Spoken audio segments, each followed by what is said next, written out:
En tiedä, onko tää tyhmä kysymys, mutta miten sonnin ja lehmän erottaa toisistaan? No ei se mun mielestä ole tyhmä kysymys. Ja mun mielestä, mä kerron sulle kohta sen kyllä, mutta mä tuohon kysymykseen, kun sä sanoit tyhmä kysymys, niin se, että sen takia meillä käy, tai musta on kiva, kun meillä käy vieraita ja meillä käy paljon kuluttajia, vieraita ja erilaisia asiakkaita, niin kun ei ole nähnyt pitkää aikaa, tai ne ei ehkä koko elämässään nähnyt niin kuin elävää nautaa, niin ne ei välttämättä sitä niin kuin tiedä niitä eroja ja mistä sen voi erottaa, mutta mä voin nyt kertoa sulle. Sä erotat siitä, mä en tiedä näetkö nyt tosta noin, kun tolla on. Toki takapäin kun me katsotaan, niin me nähdään ihan selkeästi kivekset. Ja sitten monesti tuolla mahan, ikään kuin tuolla mahan alla on tommonen, siellä on tommonen karvatupsu näkyy. Siitin on tosta näillä pojilla tuolla vatsa alla.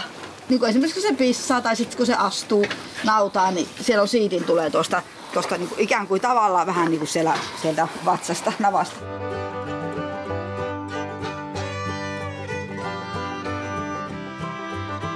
Vastaavasti lehmä naaraspuoleiset tai tunne siitä, että heillä on tietysti utareet.